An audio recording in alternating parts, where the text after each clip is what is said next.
क्या होता है जब आप गलत निर्णय लेने से डरना बंद कर देते हैं? Attempt.के गाइडेंस महेंद्र खाटरकर क्रिएशन। अपने दैनिक निर्णय पक्षाघात पर काबू पाने के लिए मैंने जो कदम उठाए। मैं प्रतिदिन निर्णय पक्षाघात का अनुभव करता था, जहां किसी भी स्थिति में मेरे सामने इतना अधिक विकल्प होते थे कि मैं निर्णय लेने में असमर्थ हो जाता था। ये घटना तब समझ में आती है जब बात जीवन के बड़े फैसले लेने की आती है, जैसे कि दुनिया के दूसरे छोर पर अपने सपनों की नौकरी स्वीकार करनी है या नहीं, या ये तय करना कि आप अपना बाकी जीवन किसके साथ बिताना चाहते हैं। ये तब उतना मददगार नहीं होता जब आप बिस्किट की दुकान में खड़े होकर ये तय करने की कोशिश कर रहे हो कि कस्टर्ड क्रीम या चॉकलेट बॉबन में से क्या चुने। मैं वहां जितनी बार गया हूं, उतनी बार स्वीकार भी नहीं कर सकता। आप भय और इस संभावना के आधार पर निर्णय नहीं ले सकते कि क्या हो सकता है। मिशेल ओबामा का यह उद्धरण निर्णय पक्षाघात के मुख्य कारणों में से एक पर प्रकाश डालता है। सब कुछ या कुछ भी नहीं वाली सोच शैली। ये वह समय है जब आप दुनिया को काले और सफेद रंग में देखते हैं और इसलिए यह मानते हैं कि आपके सामने आने वाले प्रत्येक निर्णय का एक सही और गलत उत्तर होना चाहिए। हालांकि मुझे यह एहसास हो गया है कि अधिकतर समय ऐसा नहीं होता। निर्णय लेते समय हमें 3 प्रमुख बातों पर भरोसा करना होगा। हमारी सहज प्रवृत्ति, अन्य लोगों के निर्णयों के परिणाम, हमारे पिछले अनुभवों का परिणाम। हाल ही में, मैंने रोजमर्रा के फैसले और यहां तक कि जीवन बदलने वाले फैसले को आसान बनाने के बारे में और अधिक सीखना शुरू किया है। आज मैं अपने कुछ निष्कर्ष आपके साथ साझा करना चाहूंगा। सबके लिए एक ही बात जैसी कोई बात नहीं होती।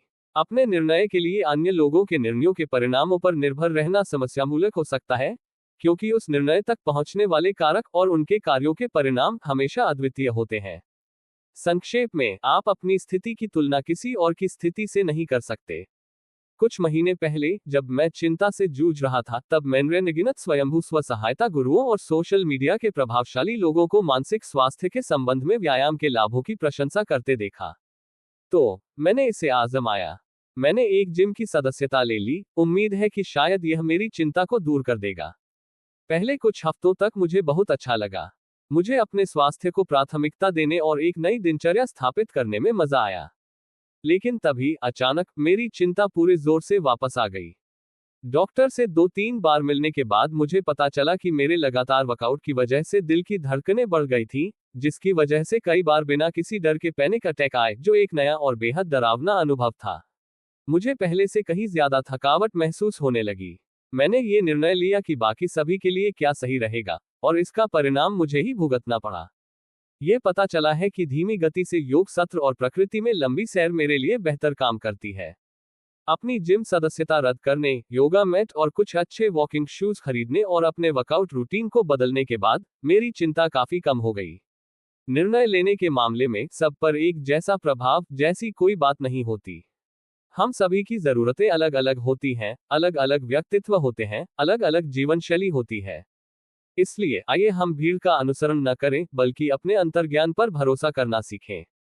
यह एक ऐसा कौशल है जिसे समय के साथ विकसित किया जा सकता है।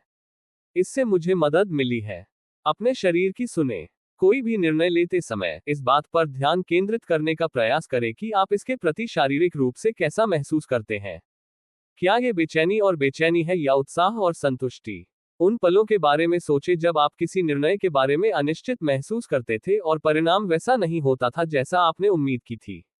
क्या आपके शरीर ने आपको किसी भी तरह से चेतावनी देने की कोशिश की थी?